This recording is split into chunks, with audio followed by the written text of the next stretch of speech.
भारत में हर साल 50,000 से ज्यादा लोग हिट एंड रन दुर्घटना का शिकार होकर अपनी जान को गंवा देते हैं। हिट एंड रन को लेकर बना कानून कमजोर था, जिसका फायदा अक्सर टक्कर मारने वाला उठाता था। कुछ पैसा जुर्माने के रूप में देकर या कुछ महीने की जेल काटकर वो इंसान को कुचलने की सजा पा लेता था। सोचिए जरा कितना कमजोर होगा अंग्रेजों द्वारा बनाया गया वो कानून।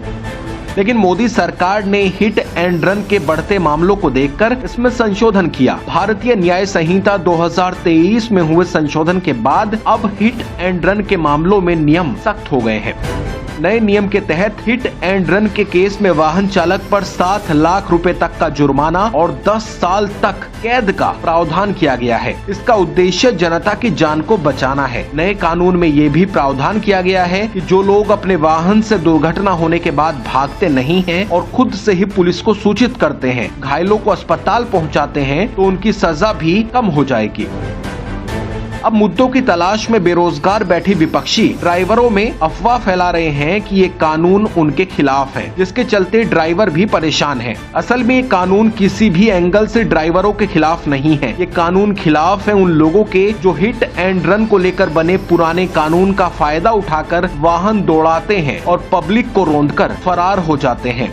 अब आप खुद सोचिए, अगर किसी को ये पता होगा कि उसकी लापरवाही से सड़क पर कोई एक्सीडेंट हुआ और वो भागा तो उसको 7 लाख रुपए तक का जुर्माना और 10 साल सजा हो सकती है, तो क्या वो पीड़ित को छोड़कर भागेगा? जी नहीं, बिल्कुल नहीं। अक्सर देखा गया है कि हिट एंड रन के केसेस में ओवर स्पीडिंग या नशा करके वाहन चलाना दुर्घटना का कारण बनता है। लेकिन इतनी कठोर सजा के डर से ड्राइवर भी ओवर स्पीडिंग नहीं करेगा, वाहन की रफ्तार पर कंट्रोल होगा तो हादसा भी नहीं होगा। पर फिर भी मान लेते हैं कि सामान्य स्थिति या नशे की कंडीशन में अगर वो अपने वाहन से कंट्रोल खो देता है और उसके वाहन से एक्सीडेंट हो जाता है, तो हादसे के शिकार व्यक्ति को ड्राइवर खुद अस्पताल पहुंचाएगा। इससे एक्सीडेंट में घायल इंसान की जान बचने की संभावना भी रहेगी। अस्पताल पहुंचाएगा इसलिए क्योंकि वो जानता है कि अगर वो भागा तो कठोर सजा उसका इंतजार कर रही है। अब आप सोच लीजिए कि ये कानून आम जिंदगियों के लिए कितना फायदेमंद है। बाई चांस अगर दुर्घटना के शिकार व्यक्ति की मौत भी हो जाती है और वाहन चालक खुद से ही पुलिस को सूचित कर देता है, तो इससे भी उसकी सजा कम हो जाएगी। हमें ये बात समझनी होगी कि ये कानून वाहन चालक के खिलाफ नहीं है, ड्राइवरों के खिलाफ नहीं है, बल्कि सड़क पर लापरवाही से वाहन चलाने वालों के खिलाफ है। आखिरकार इंसान की जिंदगी इतनी भी सस्ती नहीं होती कि अपराधी को कुछ महीने की जेल और जुर्माने पर ही छोड़ दिया जाए।